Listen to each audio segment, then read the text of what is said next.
Assalamualaikum warahmatullahi wabarakatuh. Kami dari kelompok 8 mata kuliah Teknik Grup nomor 2 akan memaparkan sedikit materi dan latihan soal mengenai koset dan teorema Lagrange. Sebelum itu, perkenalkan, saya Iktisamul Afkarunisa dengan NPM 6120 dan rekan saya Jelita Nafasabila dengan NPM terakhir 6074. Saya Laila Nafisatul Haurida dengan NPM terakhir 6116. Selamat menyaksikan. Ya, yang pertama kita ke definisi 9.1 terlebih dahulu. Misalkan H suatu subgrup dari grup G dan A suatu elemen dari G, maka untuk yang pertama A sama dengan H dioperasikan dengan A untuk setiap H anggota dari subgrup H disebut koset kanan dari H dalam G. Untuk yang kedua, jika A dioperasikan dengan H di mana untuk yang kedua AH sama dengan jika A dioperasikan dengan H, di mana untuk setiap H itu anggota dari subgrup H disebut koset kiri dari H dalam G. Selanjutnya kita ke latihan soal.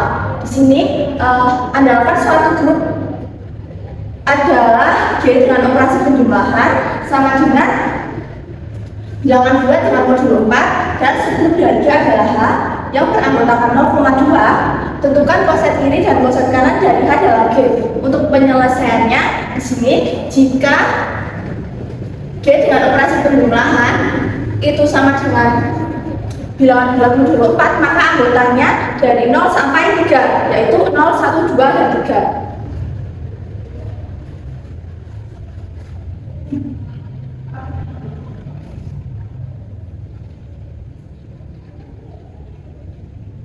Untuk generatornya yaitu 0, 1, 2, dan 3.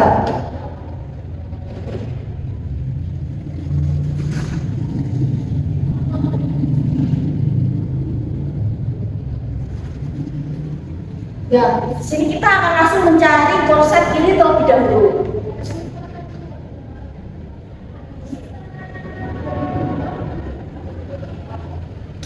Sesuai dengan definisi, maka untuk mencari koset kiri yaitu G1 atau 0, kita mulai dari 0 dulu, ditambah H sama dengan 0 ditambah H yang beranggotakan 0,2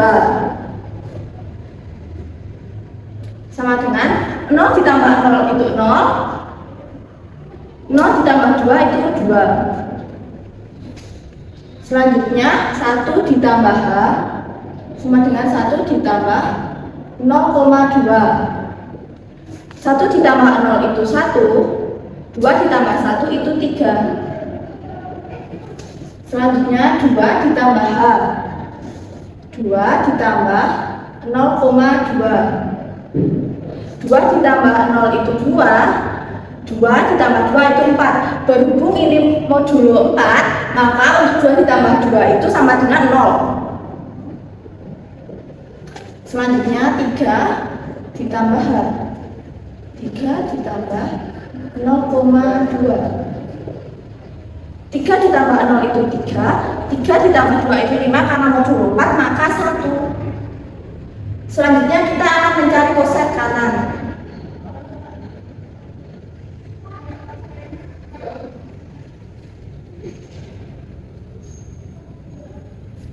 Sesuai dengan definisi, maka jika koset kanan yaitu H ditambah G, kita menggunakan 0. H itu 0,2 ditambah 0 sama dengan 0 ditambah 0 itu 0, 2 ditambah 0 itu 2. Selanjutnya H ditambah 1, 0,2 ditambah 1, 0 tambah 1 itu 1, 2 tambah 1 itu 3. Selanjutnya H ditambah 2, 0,2 tambah 2 sama dengan 2 tambah 0 itu 2, 2 tambah 2 itu 4, berhubung modulo 4 maka sama dengan 0. Selanjutnya H ditambah 3 sama dengan 0,2 ditambah 3 sama dengan 3 tambah 0 itu 3, 3 tambah 2 itu 5, berhubung modulo 4 maka 1. Sehingga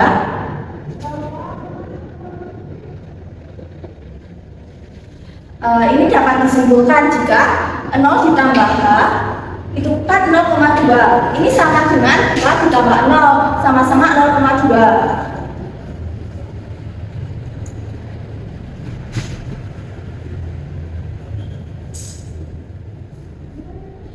Selanjutnya kita mencari yang sama lagi, yaitu 1 ditambah H, yaitu 1,3. Itu kan sama dengan H tambah 1, sama-sama 1,3. Untuk yang 2 ditambah H, itu juga 2,0 sama dengan H ditambah 2. Untuk yang 3 ditambah H, itu sama dengan 3,1, sama juga dengan H ditambah 3.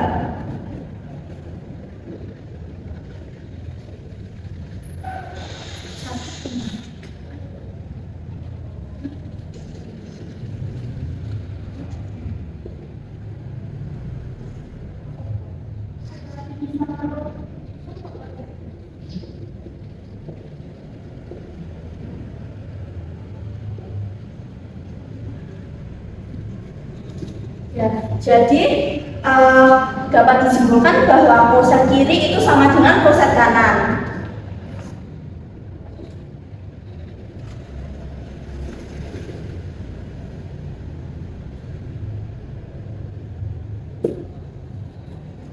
Ya, ini merupakan cara atau langkah yang dapat digunakan untuk mencari koset kiri ataupun koset kanan. Oke, selanjutnya kita memasuki nomor 2, misalkan U13 itu anggotanya 1, 2, 3, 4 sampai 12 dengan perkalian modulo 12 adalah suatu grup.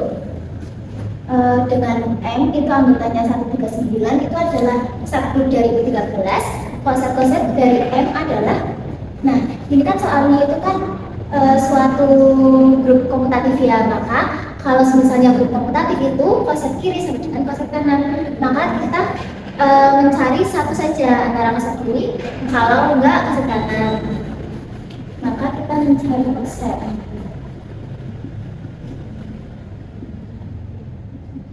Nah, tadi kan di nomor 1 itu koset itu kan tadi caranya anggota dari U itu dikalikan dengan M-nya satunya, maka elemen 1 dikalikan dengan M, anggotanya berarti 1 dikalikan 1, 1 dikalikan 3, 1 dikalikan 9, maka hasilnya itu 1, 3, 9. Kemudian yang anggota 2 dikalikan dengan M itu kan 2 dikalikan 1, terus 2 dikalikan dengan 3, 2 dikalikan dengan 9, itu berarti 2, 6, 5 modulo 13. Kemudian yang 3 dikalikan dengan M itu 3 dikalikan 1, 3 dikalikan 3, 3 dikalikan 9, maka hasilnya itu 3, 9, dan 1 modulo 13. Kemudian yang 4 dikalikan 1, 4 dikalikan 3, 4 dikalikan 9, itu hasilnya 12, dan segini modulo 13. Kemudian yang 5 dikalikan dengan M itu 5 dikalikan 1, 5 dikalikan 3, 5 dikalikan 9, itu hasilnya 5, 2 modulo 13, dan 6 modulo 13. Kemudian yang 6 dikalikan 1, 6 dikalikan 3, 6 dikalikan 9, itu hasilnya 6, 5 modulo 13, 2. Dan nomor 7 kalikan 1, 7 kalikan 3, 7 kali 9, 7, 8 modulo 13, dan 11 modulo 13. Kemudian yang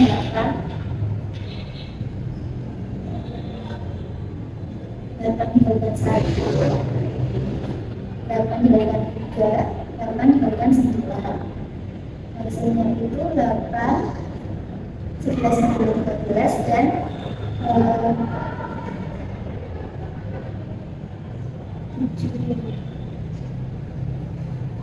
Kemudian yang 9 dikalikan 1, 9 dikalikan 3, 9 dikalikan 9 itu 9, 1 dan 2, 13. Kemudian yang 10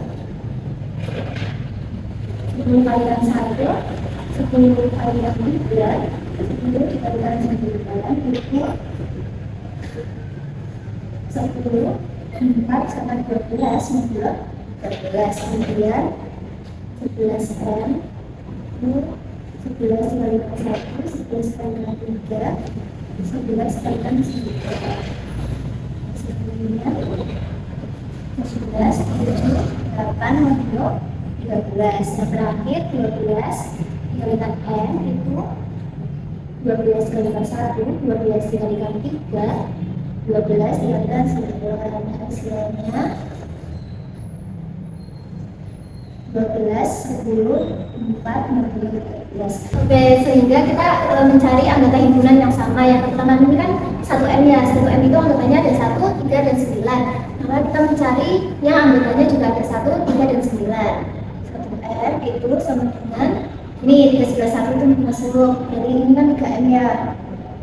Terus 9 ini juga masuk dengan anggota 1, 3, 9. Kemudian kita cari lagi nih yang 2M. 2M itu kan anggotanya ada 2, 6, 5 ya. Kita mencari anggota 2, 6, 5 ini 5M. Kemudian 2, 5, 6 ini 6M. Sama dengan anggotanya itu 2, 5, 6. Terus kita cari lagi yang ini 4, itu 4M itu anggotanya ada 4, 12 sama 10.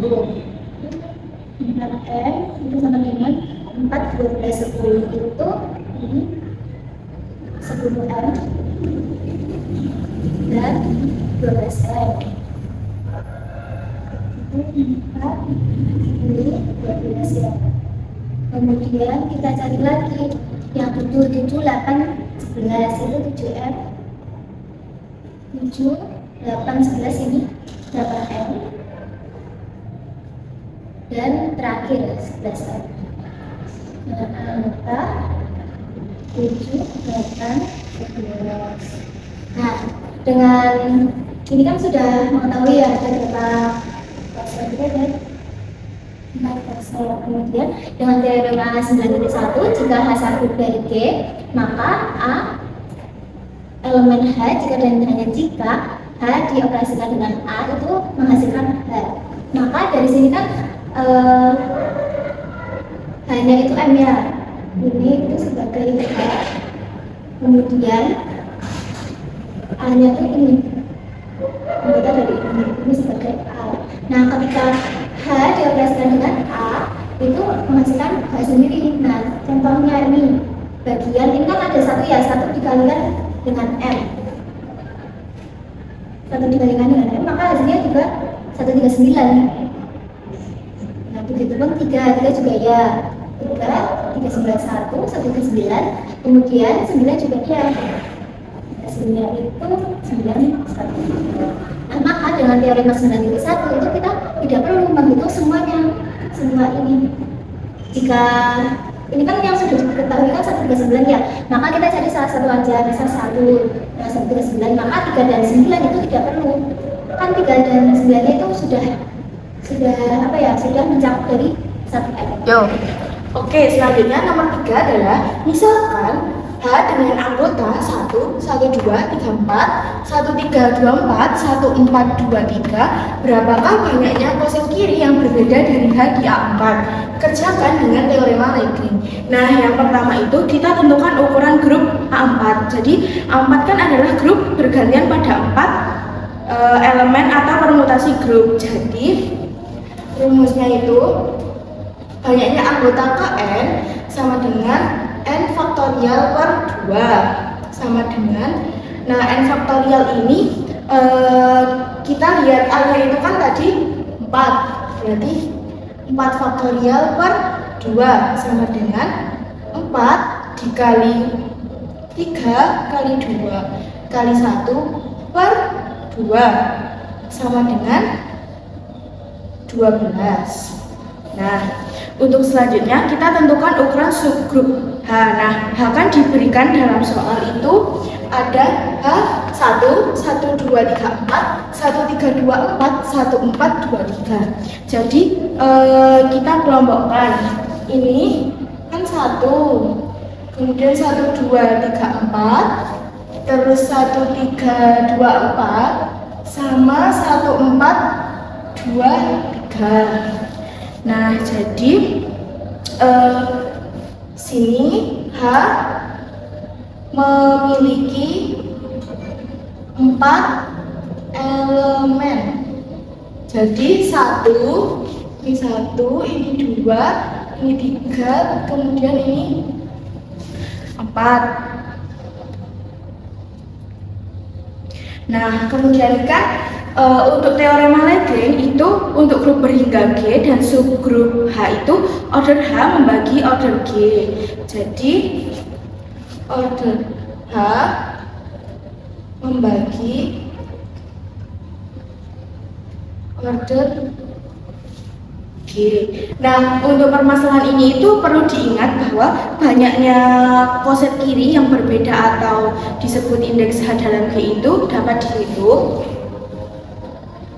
Indeks sama dengan G dibagi H sama dengan G per H, seperti ini. Kemudian untuk penyelesaiannya itu berarti A4 dibagi H seperti ini sama dengan A4 per H sama dengan. Nah, tadi kan diketahui kalau A4 itu hasilnya adalah 12. Kita tadi masukkan banyak ini 4, berarti kita tulis 12. Kemudian per H. Nah, H-nya ini adalah 4. Ini H memiliki 4 elemen, yaitu didapat dari soal ini tadi ada 1, 2, 3, dan 4 per 4. Jadi hasilnya adalah 3.